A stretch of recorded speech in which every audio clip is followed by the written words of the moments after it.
tidak berarti di sana ada sahabat-sahabat lain yang tidak dijamin masuk surga gitu. Karena di sana ada sejumlah sahabat yang disebutkan oleh Nabi alaihi salatu wasallam pasti akan masuk surga, tetapi tidak disebutkan dalam hadis yang mulia ini. Maksud daripada 10 orang yang dijamin masuk surga adalah 10 orang sahabat yang disebutkan oleh Nabi alaihi salatu wasallam dalam satu hadis. Ya, di sini misalnya tidak disebutkan Hasan dan Husain, cucu Nabi alaihi salatu wasallam, padahal Nabi alaihi salatu wasallam beliau telah bersabda, sesungguhnya 2 putraku ini akan menjadi penghulu para pemuda di dalam surga.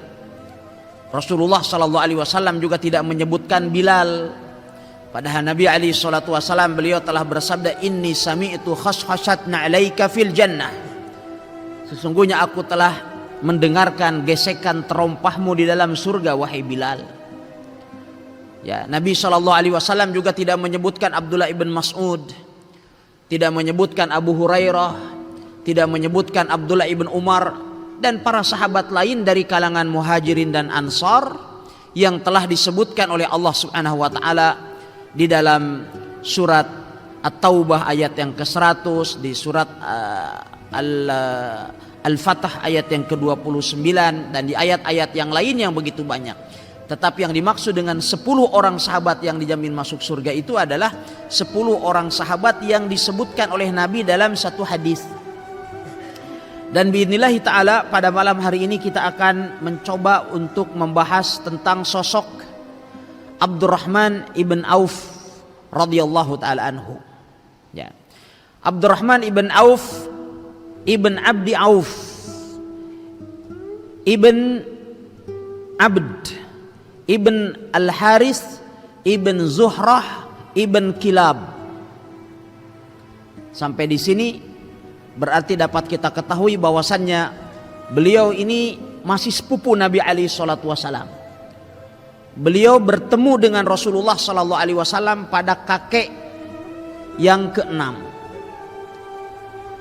Dan perlu diketahui bahwasannya seluruh orang-orang Quraisy yang masuk Islam semuanya bertemu dengan Nabi alaihi salatu wasallam imma di kakek yang ke-5 atau di kakek yang ke-6 atau dia kakek yang ke-7 di Fihr ibn Malik. Dan Fihr ibn Malik ini adalah Quraisy, sehingga sesungguhnya semua orang-orang Quraisy yang ada di zaman Nabi alaihi salatu wasallam mereka semua bersepupu. Hanya ada sepupu 5 kali, ada sepupu 6 kali, ada sepupu 7 kali. Karena perkara nasab di kalangan bangsa Arab ini sangat terjaga. Ya, tidak sama dengan kita sekalian.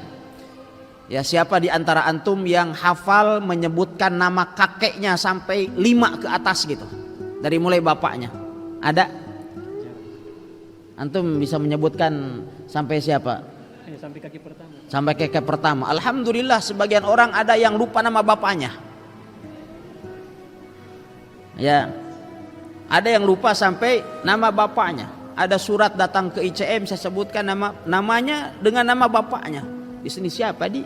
Nanti belakangan, oh saya itu nama bapakku.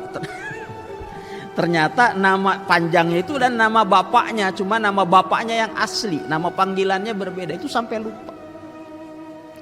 Ya, di kampus dulu saya pernah, kita di kampus Universitas Madinah itu masih di dalam komplek kampus. Itu ada juga sekolah tingkat SMP dan SMA-nya, namanya Darul Hadis Al-Madaniyah.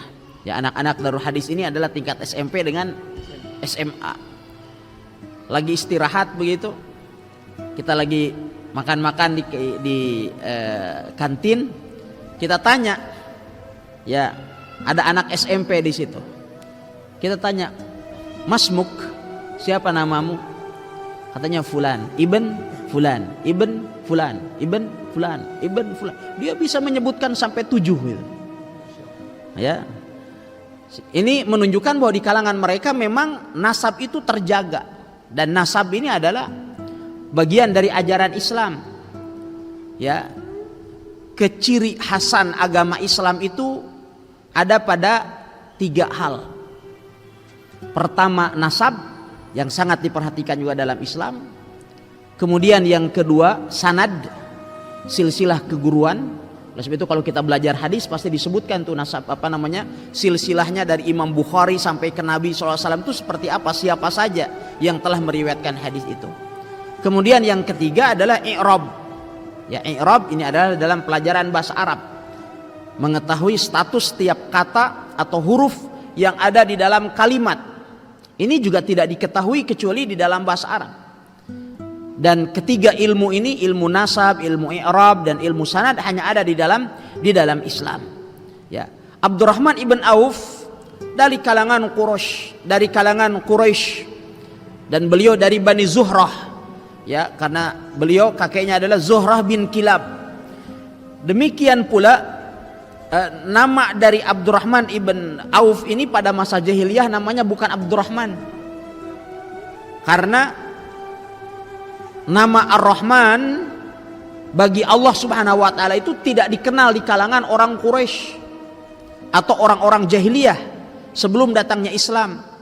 Oleh sebab itu di dalam ayat yang tadi pagi kita bahas di dalam kajian tafsir Al-Muyassar setelah sholat subuh, yaitu pada firman Allah Subhanahu wa taala di dalam surat Al-Isra ayat 110, ya, Allah Subhanahu wa taala berfirman, "Qulidullah awid'ur rahman ayyamma tad'u falahul asmaul husna." Serulah oleh kamu Allah atau serulah oleh kamu Ar-Rahman, nama mana saja yang kamu seru maka ketahuilah milik Allah lah nama-nama yang maha indah itu. Karena saat itu Rasulullah SAW sedang sholat sembunyi-sembunyi. Dalam sujud beliau Rasulullah SAW mengatakan, "Ya Allah, Ya Rahman," berdoa kepada Allah Subhanahu wa taala. Terdengar oleh orang-orang kafir Quraisy, akhirnya mereka mengatakan, "Yaz'umu annahu ya'budu ilaha wahida wa huwa ya'budu ilahain," kata gitu.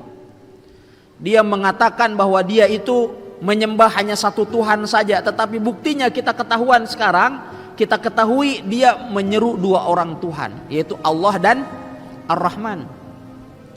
Jadi Ar-Rahman ini tidak dikenal pada masa jahiliyah.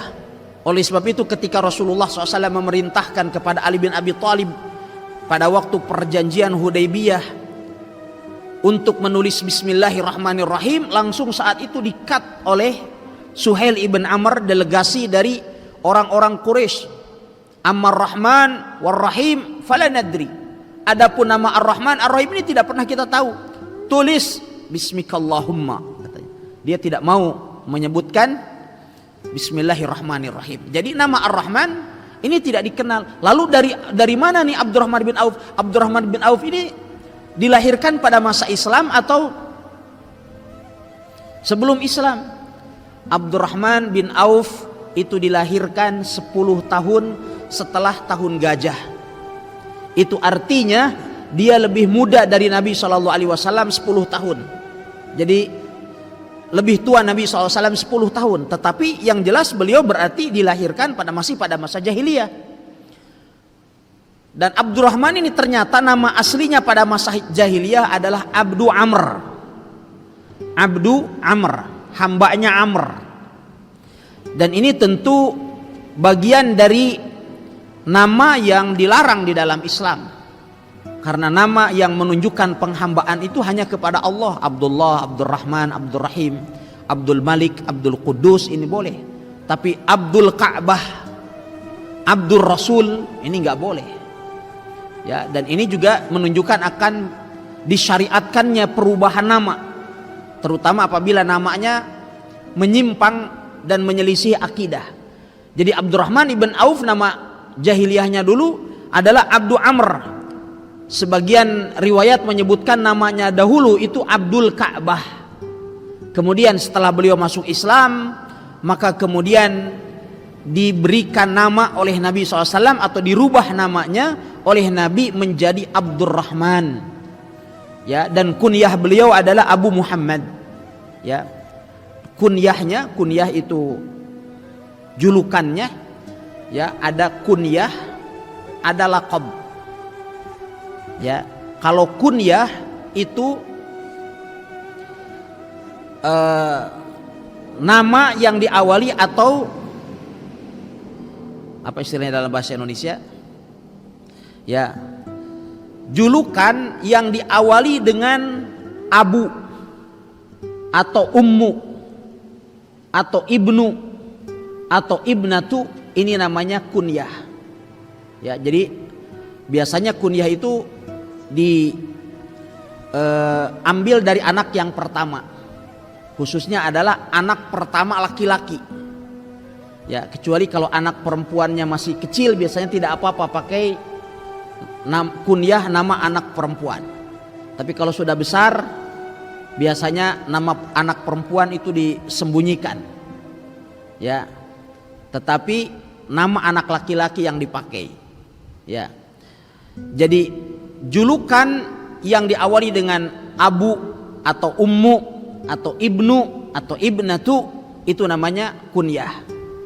Kalau gelar laqab dinamakan laqab, seperti As-Siddiq, Al-Faruq, itu namanya laqab. Al-Fatih misalnya, Muhammad Al-Fatih, ini laqab. Ya. Kemudian misalnya Dzunurain, ini laqab. Ya. Tayyib. Sedangkan ibu dari Abdurrahman bin Auf adalah Asy-Syifa binti Auf bin Abd ibnul Haris ibnu Zuhrah. Jadi beliau ini adalah sepupu dari Abdurrahman. Jadi atau apa namanya, ibunya adalah bibinya gitu ya. Ibunya ini adalah bibi dari Abdurrahman bin Auf.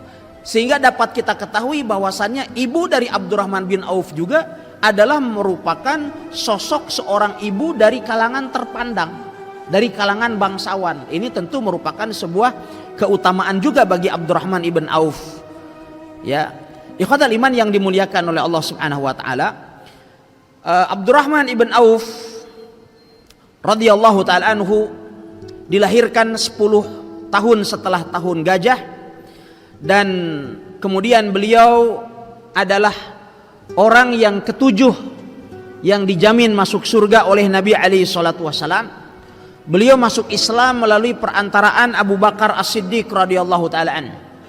Beliau masuk Islam ya menjadi orang yang ke-8 masuk Islam. Jadi beliau orang yang ke-8 masuk Islam, sehingga beliau dikategorikan sebagai as-sabiqunal awwalun, orang-orang yang pertama dan terdahulu masuk Islam. Bahkan beliau masuk Islam sebelum Nabi SAW masuk ke Darul Arqam bin Abi Arqam. Ya, beliau sebelum masuk ke Darul Arqam, maka Abdurrahman ibn Auf telah masuk Islam. Dan beliau juga salah seorang sahabat Nabi SAW yang telah berhijrah 2 kali hijrah, yaitu hijrah ke negeri Habasyah bersama dengan Utsman ibn Affan radhiyallahu taala an, dan kemudian hijrah ke Madinah ya bersama dengan Nabi SAW. Rasulullah SAW telah mempersaudarakan beliau dengan Sa'ad ibn Rabi'. Ketika Nabi SAW berhijrah, yang pertama kali dilakukan oleh Nabi SAW membangun masjid. Kemudian setelah beliau SAW membangun Masjid Nabawi, setelah itu kemudian Rasulullah SAW mempersaudarakan setiap orang muhajirin dengan kaum Ansar. Saat itu Rasulullah SAW mempersaudarakan Abdurrahman ibn Auf dengan Sa'ad ibn Rabi'. Sa'ad ibn Rabi' ini adalah merupakan salah satu pemimpin dari kalangan Al-Ansar, di mana kisahnya sangat ma'ruf, bahwa di saat Rasulullah mempersaudarakan antara Abdurrahman ibn Auf dengan Sa'ad ibn Rabi', dan disinilah Rasulullah memilih memilih para sahabat dan mempersaudarakannya dengan orang-orang yang tepat gitu. Ya, dengan orang-orang yang memang memiliki kecocokan dari segi karakter dan sifat. Beliau memilih Sa'ad bin Rabi untuk menjadi saudara Abdurrahman bin Auf karena kedua-duanya sama-sama orang kaya. Sama-samanya kedua-duanya memiliki kesamaan dalam keahlian berdagang. Sehingga Sa'ad bin Rabi juga menjadi salah seorang sahabat yang paling kaya di Madinah saat itu. Sehingga begitu beliau dipersaudarakan oleh Nabi SAW dengan Abdurrahman bin Auf, akhirnya kemudian Sa'ad bin Rabi beliau mengatakan kepada Abdurrahman bin Auf, sesungguhnya aku adalah merupakan orang yang atau salah satu orang yang paling kaya di kota Madinah ini. Jikalau engkau mau, aku akan bagi setengah dari hartaku ini menjadi milikmu dan setengah lagi milikku. Jadi beliau mau bagi hartanya menjadi dua. Ya. Kemudian kata Sa'ad bin Rabi, engkau boleh pilih. Aku memiliki dua orang istri. Engkau boleh lihat salah satu di antara dua orang istriku. Lalu kemudian mana yang paling cantik menurutmu dan paling mengagumkanmu, maka niscaya akan aku ceraikan. Kemudian engkau nikahi setelah itu. Ya, ini adalah persaudaraan yang sangat luar biasa. Dan demikian para sahabat sebagaimana dikatakan oleh Abu Hurairah, kunna ala ahdi Nabi sallallahu alaihi wasallam laisa minna ahaqqu bidinarihi wa dirhamihi min akhihil muslim.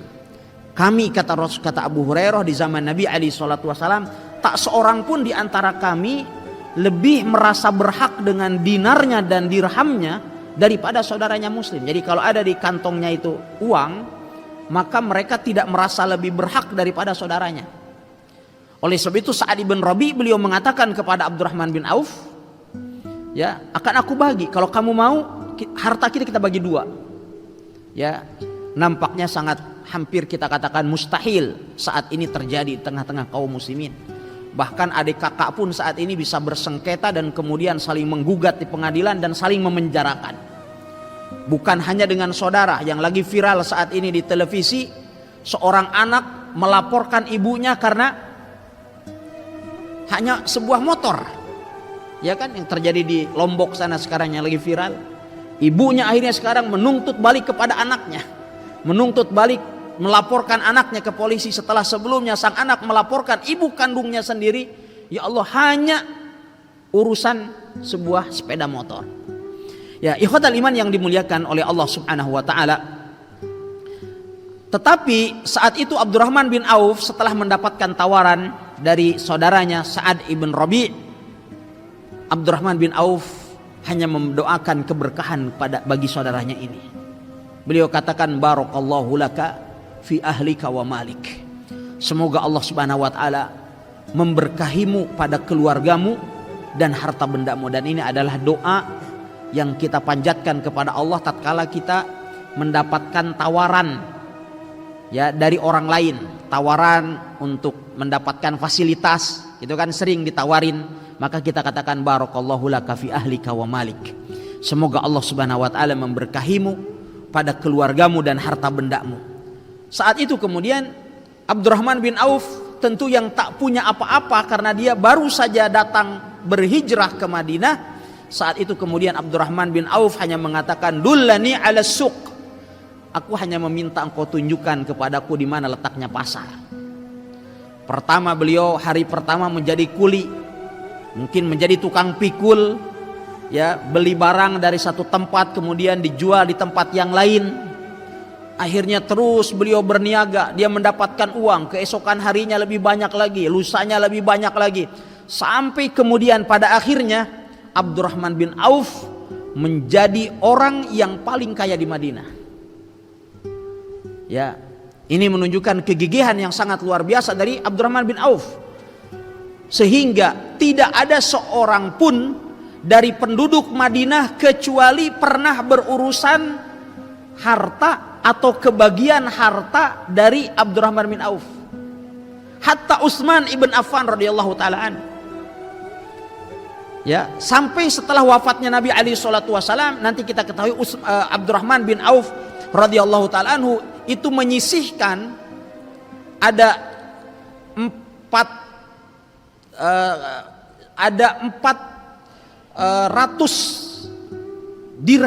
dinar, 400 dinar bagi setiap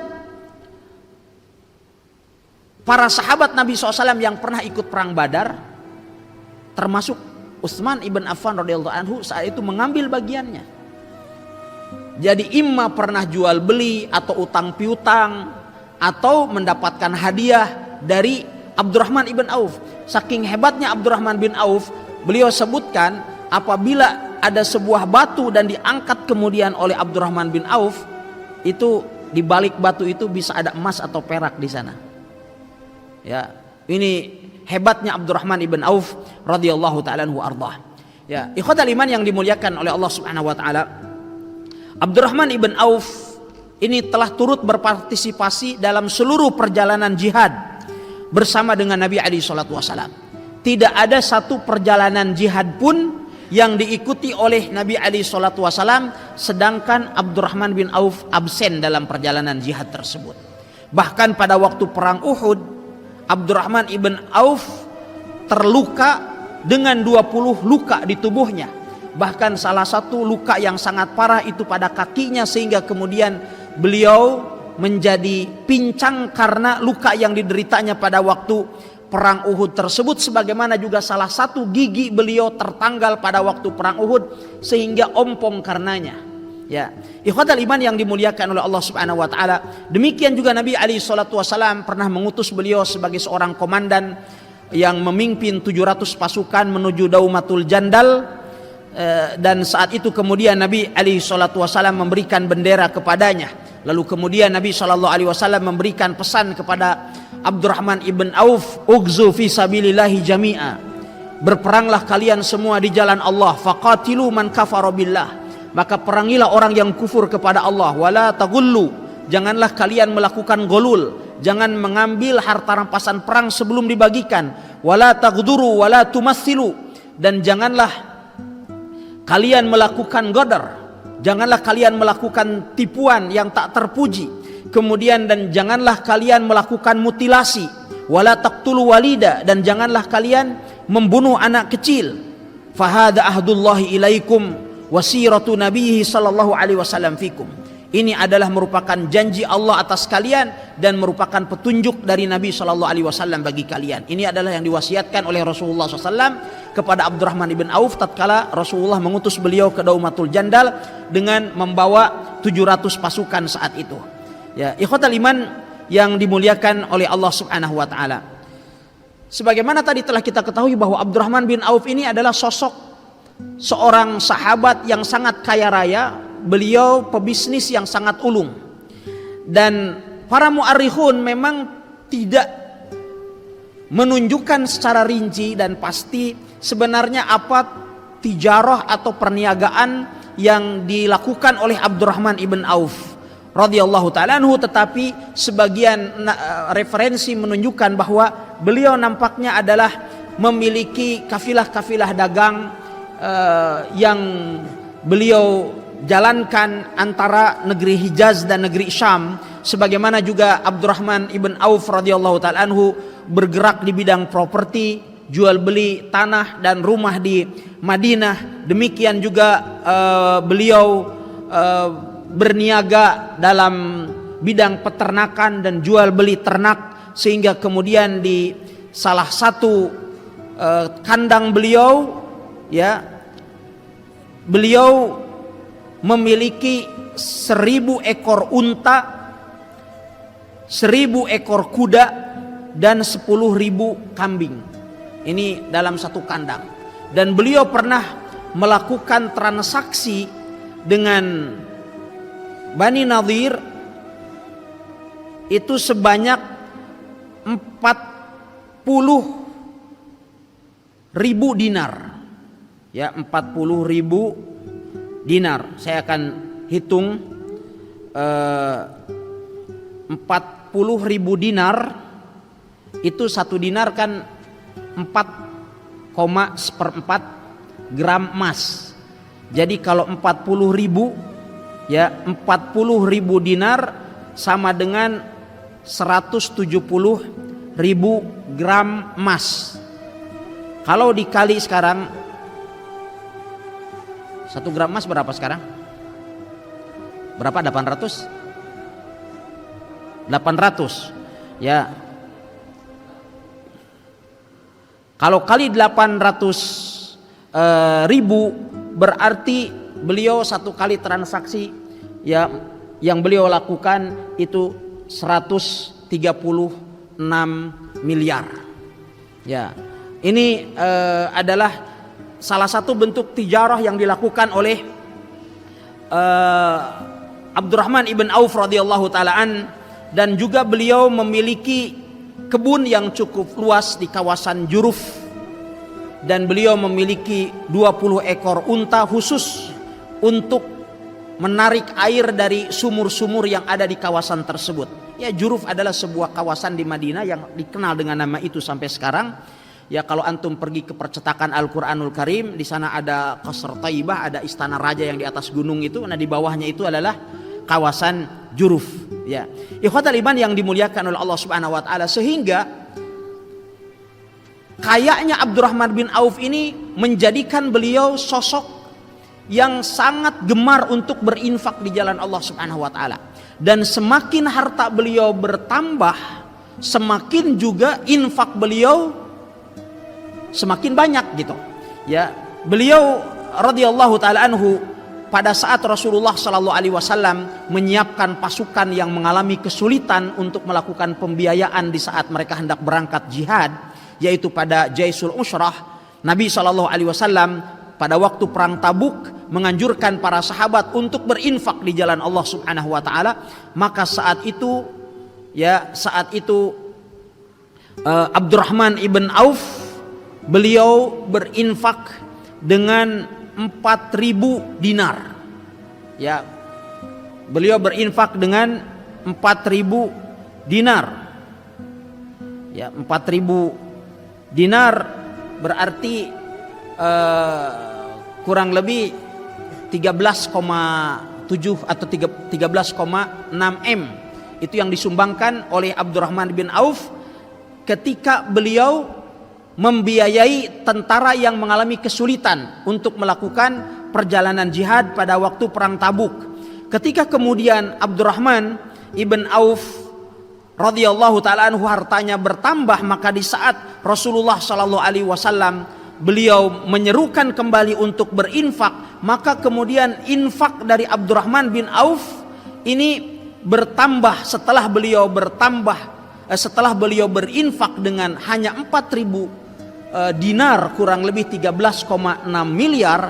Maka setelah itu kemudian Abdurrahman ibn Auf bertambah infaknya dalam satu kali sumbangan yang beliau berikan kepada Nabi alaihi salatu wasallam dengan 40.000 dinar. Jadi kurang lebih menjadi 170 atau 136 miliar plus 500 ekor kuda, dan beliau pun berinfak dengan 1.500 unta yang membawa barang-barang perniagaan karena Allah Subhanahu wa taala. Dan beliau setiap hari atau hampir setiap hari juga beliau membebaskan budak. Rata-ratanya setiap hari budak yang beliau merdekakan itu 30 orang. Ya, ikhwatal iman yang dimuliakan oleh Allah Subhanahu wa taala. Dan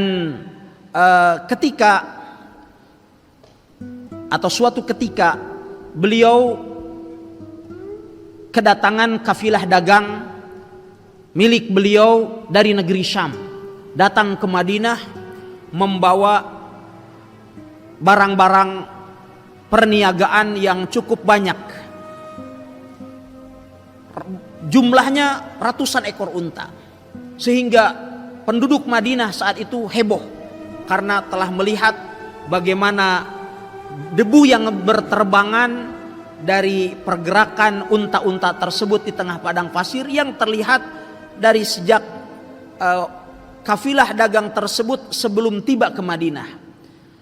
Saat itu kemudian Ummul Mukminin Aisyah radhiyallahu taala anha beliau mengatakan, amma inni sami'tu Rasulullah sallallahu alaihi wasallam yaqul ka'anni bi Abdurrahman ibn Auf ala sirat yamilu marratan wa yastaqimu marratan ukhra.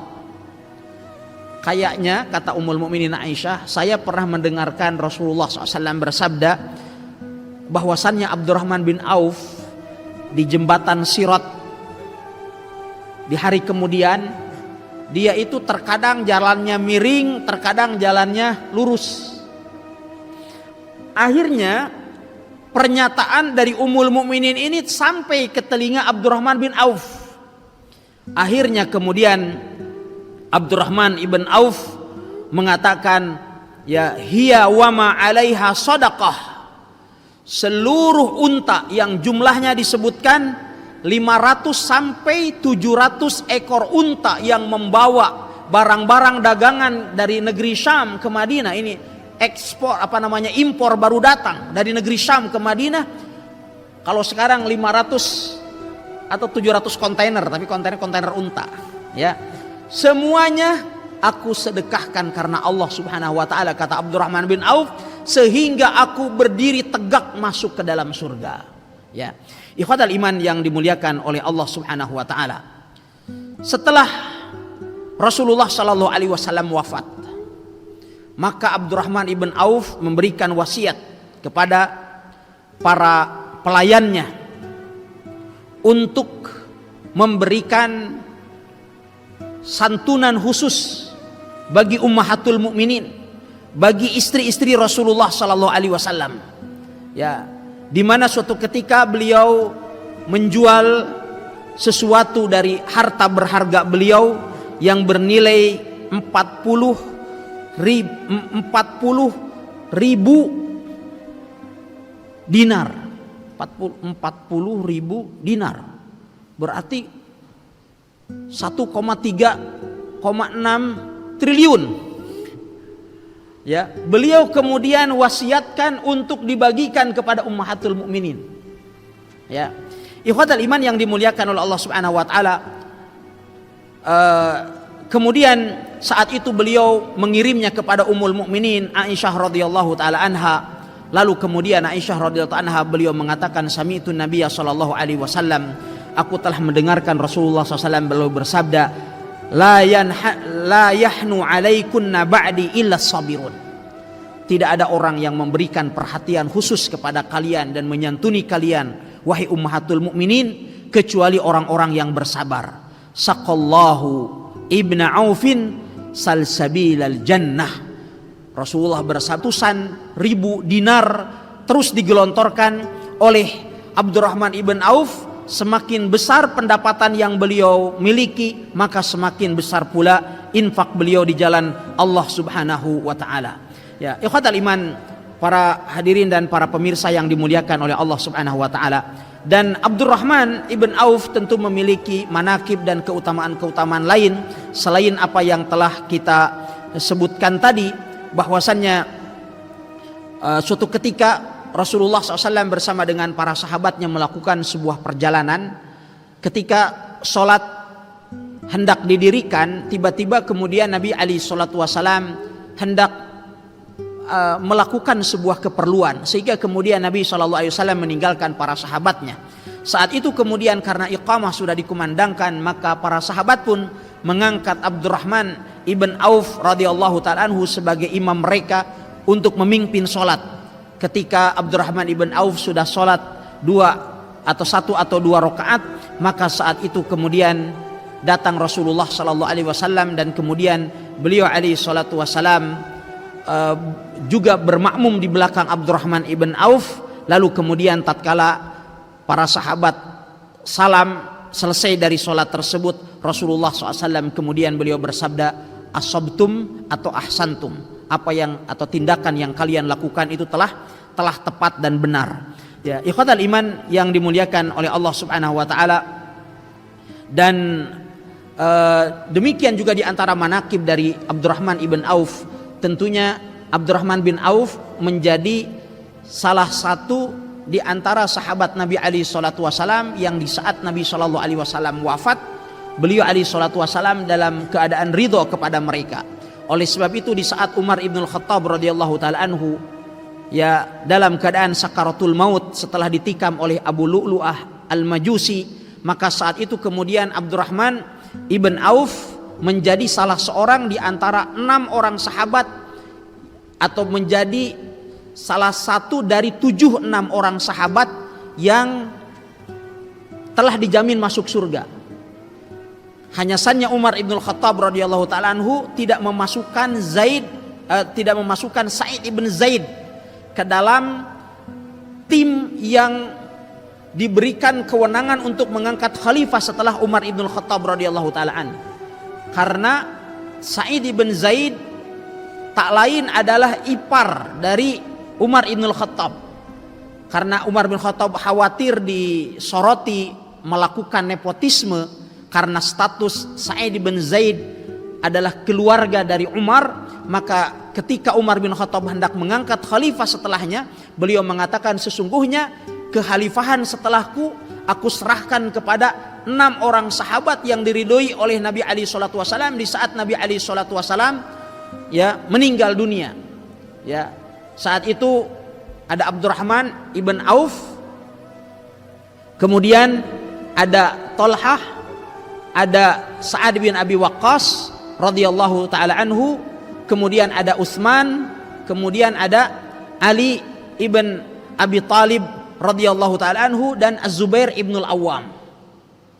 Ya, saat itu kemudian Abdurrahman ibn Auf setelah Umar ibn Khattab radhiyallahu anhu wafat, langsung kemudian beliau mengatakan kepada saudara-saudaranya dari 6 orang sahabat yang telah ditunjuk oleh Umar tersebut untuk menyerahkan haknya kepada saudaranya. Jadi siapa yang ingin tanazul, ingin mengalah dan menyerahkan haknya kepada saudaranya. Akhirnya saat itu kemudian Tolhah ibn Ubaidillah beliau mengatakan, adapun saya, maka saya serahkan haknya kepada Utsman. Ya, lalu kemudian Az-Zubair mengatakan, saya mengalah dan saya serahkan hak saya kepada Ali. Kemudian Sa'ad bin Abi Waqqas radhiyallahu taala anhu beliau mengatakan, kalau saya serahkan hak saya kepada Abdurrahman. Oke, berarti 3 kandidat menjadi gugur. Ini adalah peristiwa yang paling demokratis dalam sejarah. Tanpa demo, tanpa pemilu, tanpa kematian para petugas-petugas TPS, ya. Ini betul-betul aman nih. Ya, akhirnya kemudian dari 6 kandidat menjadi 3. Yang tersisa berarti hanya siapa? Utsman ibn Affan, Ali bin Abi Thalib, dan Abdurrahman bin Auf. Abdurrahman bin Auf kemudian mengatakan, adapun saya juga ya merasa bahwa saya bukan orang yang lebih berhak untuk menjabat sebagai khalifah setelah Amirul Mukminin Umar ibn Khattab radhiyallahu taala anhu. Maka kemudian berarti tinggal 2 kandidat, yaitu ya Utsman ibn Affan dan Ali bin Abi Thalib. Akhirnya kemudian saat itu Abdurrahman ibn Auf mengatakan, adapun saya, maka saya akan bertindak menjadi panitia. Kalau sekarang istilahnya KPU-nya deh.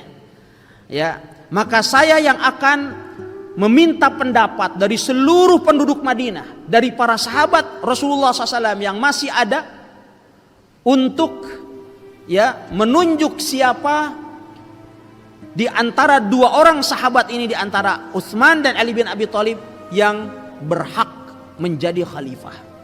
Akhirnya saat itu beliau ya meminta waktu 3 hari untuk berkeliling ke seluruh penduduk Madinah.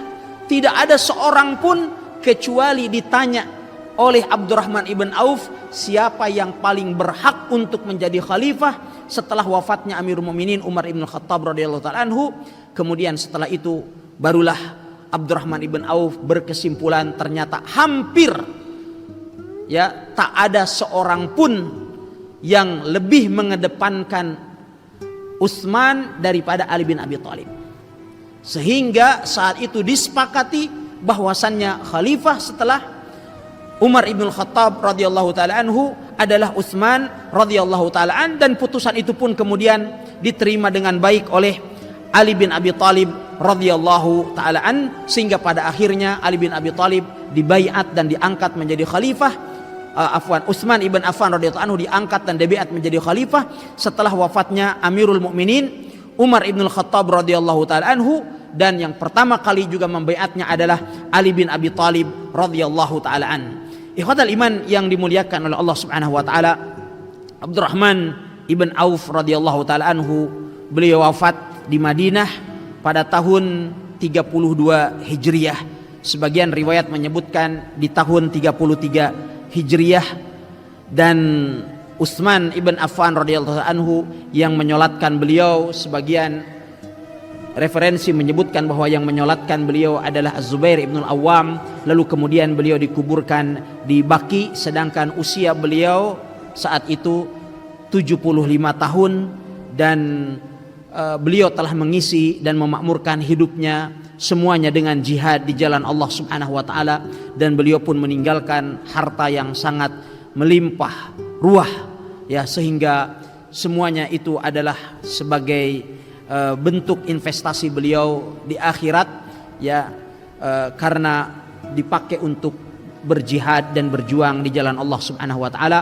Maka semoga Allah Subhanahu wa taala membalas kebaikan-kebaikan dari Abdurrahman ibn Auf radhiyallahu taala an, dan semoga Allah Subhanahu wa taala mengumpulkan kita sekalian bersama dengan beliau dan mempertemukan kita dengan beliau di Jannatul Firdaus kelak. Demikian ikhwatal iman yang dimuliakan Allah Subhanahu wa taala, biografi singkat dari Abdurrahman ibn Auf radhiyallahu taala anhu yang dapat kita bahas di malam hari yang berbahagia ini, dan biidznillah taala di pertemuan yang akan datang kita akan membahas sosok sahabat yang mulia Sa'ad ibn Abi Waqqas radhiyallahu taala an. Wallahu taala alam, sallallahu wasallam ala nabiyina Muhammad.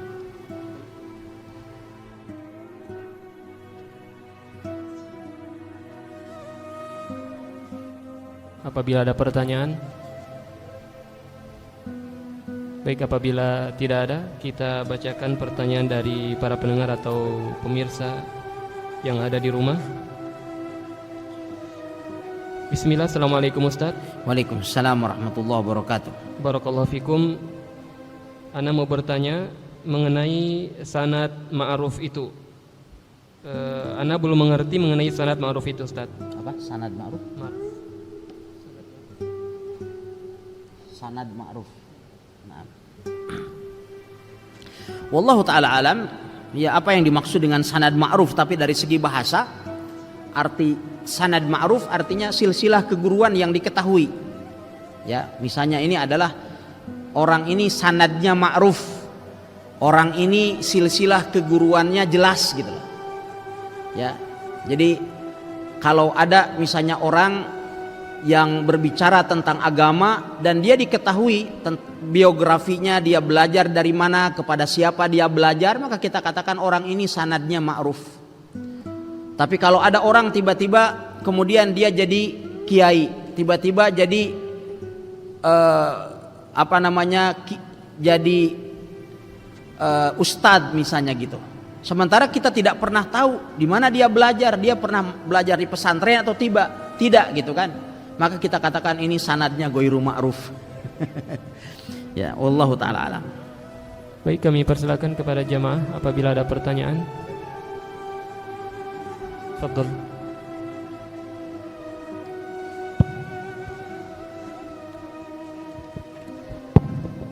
Bismillah, assalamualaikum warahmatullahi wabarakatuh. Waalaikumsalam warahmatullahi wabarakatuh. Tadi saya mendapatkan ilmu dari Ustaz tentang ilmu sanad. Pertanyaan saya, apakah benar Habib itu keturunannya para nabi? Gimana? Tadi saya mendapatkan sama Ustaz ilmu tentang sanad, menyebutkan sanad sampai 5 atau 7. Pertanyaan saya, apakah Habib itu keturunannya Rasulullah Sallallahu Alaihi Wasallam? Itu yang pertama. Apakah para Habib yang di Jawa? Yang kedua, mengenai tentang para 5 sahabat menyerahkan haknya kepada Utsman dan Ali. Nah, mereka seakan-akan mereka takut menjabat sebagai khalifah. Nah, tapi kita dapatkan sekarang ini para calon-calon anggota DPR atau legislatif atau eksekutif, mereka berani mengajukan diri sebagai pemimpin. Kira-kira bagaimana pandangan Ustadz menurut hal itu? Jazakallah khair. Taib. Nah, alhamdulillah wassalatu wassalam ala Rasulillah wa ala alihi wa sahbihi wa mawalah. Nah, masing-masing orang dia adalah pemegang amanah dari nasabnya. Sehingga apabila ada orang mengaku bahwa dia dari keturunan Nabi alaihi salatu wassalam misalnya, dengan membawa garis keturunan atau silsilah keturunan yang dinamakan dengan silsilah nasab, maka kita mempercayainya bahwa mereka itu adalah dari keturunan Nabi alaihi salatu wassalam. Adapun jikalau dia itu salah ataukah dia itu penipu, maka itu urusan dia dengan Allah Subhanahu wa taala. Karena sebagian tentu ada yang penipu, katakanlah seperti Khumaini misalnya. Ya, Khumaini ini mengaku bahwa dia dari keturunan Nabi alaihi salatu wassalam, padahal dia tidak memiliki garis keturunan dari keturunan Al-Hasan atau Husain, karena dia ini adalah justru garis keturunan dari India, tetapi kemudian disebutkan bahwa dia itu adalah dari Ahlul Bait. Ya, tetapi kalau ada orang mengatakan bahwasannya dia itu adalah dari Ahlul Bait, ya kita percaya bahwa dia adalah dari Ahlul Bait. Ya, cara ngetesnya gampang. Ya, kasih dia sodakoh. Kasih dia sodakoh 1 miliar. Ya, antum kan pengusaha nih ceritanya. Ya, ini saya mau sedekah Bib buat ente nih. Saya mau sedekah 1 miliar khusus untuk ente. Pasti kalau dia bilang alhamdulillah, syukron, jazakumullah khairan, berarti dia Habib palsu. Kasih 1 miliar. Kenapa? Karena kalau Habib keturunan Nabi SAW itu haram makan sedekah. Jadi semua keturunan Nabi SAW itu dilarang menerima sodakoh. Menerima hadiah boleh, tapi dilarang, diharamkan kepada mereka makan sodakoh. Jadi antum kasih, walaupun antum kasih cek kosong gitu, ini ada cek 1 miliar sodakoh buat nanti. Kalau dia ambil, ya, tapi ini nggak boleh untuk yang lain, khusus untuk ente. Wah, syukran kata gitu. Kalau dia ambil berarti oh ente Habib palsu tuh. Karena kalau ente Habib asli itu pasti ente akan tolak yang namanya sedekah. Tetapi tentu Ahlul Bait harus kita muliakan. Kita mencintai Ahlul Bait. Kita Ahlus Sunnah wal Jamaah mencintai Ahlul Bait. Tetapi tentu mulia dan tidaknya seseorang itu bukan karena keturunannya. Mulia dan tidaknya seseorang itu adalah karena ketakwaannya. Inna akramakum indallahi atqakum. Karena keimanan itu tidak berdasarkan warisan. Keimanan itu tidak diwariskan. Kekufuran juga demikian. Para ulama rahimahullah ta'ala mengatakan, andaikan kekufuran dan keimanan itu sebuah warisan, maka Nabi Ibrahim itu akan menjadi manusia yang paling kafir. Karena bapaknya kan produsen Tuhan. Ya, maksudnya Tuhan-Tuhan yang batil. Demikian pula semestinya Kan'an menjadi manusia yang paling beriman, karena dia anak seorang Nabi. Tetapi kan inna akramakum indallahi atqakum. Sekarang itu ada, kita lihat ada yang dinamakan dengan wali majdub, katanya gitu kan. Orang gila dikatakan wali majdub. Ada tuh antum lihat sekarang di jejaring sosial, di YouTube apa, pakai celana pendek terkadang, ya auratnya terkadang tersingkap, kemudian nggak pakai baju, ngerokok begini, orang gila. Tapi kemudian orang ngalap berkah, tabaruk sama dia. Nah, ini adalah salah kaprah di dalam menghormati Ahlul Bait. Ya, kita katakan bahwasannya kemuliaan itu adalah dengan ketakwaan. Inna akramakum indallahi atqakum. Kemudian yang kedua, tadi bukan sanad ya, tapi itu nasab, berkaitan dengan nasab. Yang kedua tadi afwan. Nah, seseorang yang mengajukan diri untuk menjadi pejabat, ya untuk menjadi pejabat publik, ya diperbolehkan kalau seandainya dia melakukan hal itu atas dasar amanah, atas dasar ketakwaan. Ya, sebagaimana Nabi Yusuf alaihissalam. Nabi Yusuf alaihissalam beliau mengatakan ij'alli ala khazainil ardh. Dia mengatakan kepada Raja Mesir, angkat aku menjadi bendahara di negeri ini. Karena aku adalah orang yang pandai menjaga aset negara dan aku orang yang amanah. Jadi apabila ada seseorang yang mencalonkan diri menjadi seorang pejabat publik, menjadi kepala daerah, menjadi anggota dewan, boleh saja asalkan dia ya memiliki niat untuk melakukan perbaikan dan untuk membangun negeri yang kita cintai ini, dan dia memiliki kapasitas untuk itu. Tetapi kalau seandainya dia tidak memiliki kapasitas, maka tidak diperbolehkan. Oleh sebab itu Nabi SAW menegur Abu Dzar ketika Abu Dzar mengatakan, ya Rasulullah istamilni, wahai Rasulullah tolong angkat saya jadi pejabat. Saat itu kemudian Rasulullah SAW mengatakan, ya Abu Dzar innaka dhaif, wahai Abu Dzar sungguhnya kamu itu lemah, kamu tidak memiliki kecakapan untuk memimpin. Engkau memang orang yang bertakwa, engkau adalah orang yang zuhud, seorang yang alim, tapi kan tidak mesti semua alim dia kemudian bisa memimpin, dia memiliki kecakapan di dalam leadership dan semisalnya. Innaka dhaif wa innaha la amanah wa innaha la hizyun wa nadamah. Ketahuilah sesungguhnya amanah kepemimpinan ini adalah merupakan amanah, dan sesungguhnya dia itu akan menjadi kehinaan dan penyesalan di akhirat kelak, kecuali bagi mereka yang mengambilnya dengan haknya. Wallahu ta'ala alam. Baik, kita bacakan pertanyaan terakhir dari hamba Allah di Kelurahan Mokwau. Ustadz, apakah ada larangan menggunakan kunya atas nama Abu Qasim? Dikarenakan adanya larangan menggunakan kunya seperti itu dari Rasulullah SAW. Nah, alhamdulillah wassalatu wassalam ala Rasulillah wa ala alihi wa sahbihi wa mawala. Ya, apakah diperbolehkan bagi seorang muslim untuk berkunyah dengan Abul Qasim, ya, atau dengan kata lain, apa hukumnya memberikan nama dengan nama Nabi alaihi salatu wassalam, ya, dan berkunyah dengan kunyahku. Syekh Abdul Aziz bin Baz rahimahullahu taala, beliau ketika ditanya dengan pertanyaan serupa, beliau mengatakan as-shawab fi hadza tsabit anin Nabi sallallahu alaihi wasallam, di mana Rasulullah SAW bersabda, tasammu bismi wala taktanu bikunyati. Nabi sallallahu alaihi wasallam beliau bersabda, berikanlah nama dengan namaku, gunakanlah namaku, dan jangan berkunyah dengan kunyahku. Ya, dan ini kata para ulama adalah pada zaman hidupnya Nabi alaihi salatu wasallam. Pada saat Nabi alaihi salatu wasallam masih hidup. Li'annahu idza nudiya Abul Qasim qad yashtabihu 'alan nas. Karena apabila saat itu ada salah seorang sahabat yang menggunakan kunyah Abul Qasim, maka bisa menjadi samar. Ini yang dimaksudnya Rasulullah apa yang lain gitu. Ya, warubama iltafata idza kana yasma'u alaihi salatu wasalam yadhunnu annahu huwal mad'u wal mad'u ghairuhu.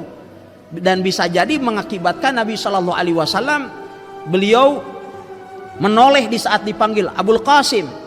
Beliau menoleh padahal yang dipanggil bukan Nabi alaihi salatu wasalam.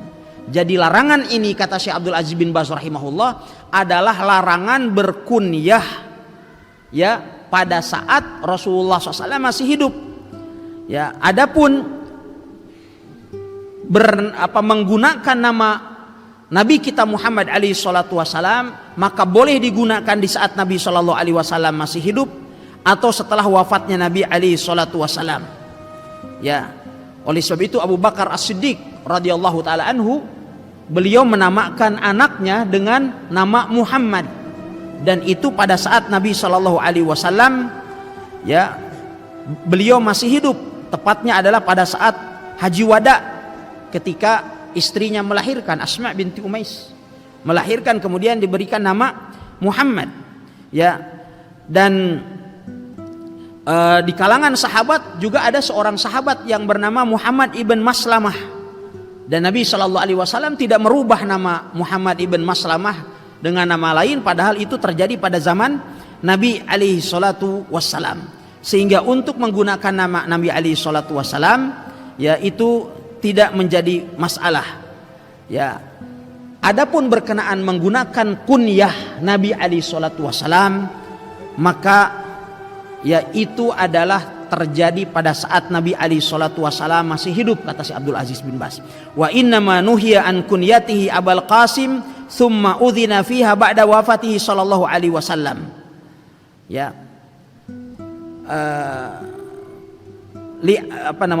summa adina fiha ba'da wafatihi sallallahu alaihi wasallam li aliyin wal idnu li ali idnun linnas. Karena Nabi SAW telah memberikan izin kepada Ali bin Abi Thalib radhiyallahu taala anhu, setelah beliau wafat, Ali bin Abi Thalib kan diberikan kunyahnya Abu Muhammad.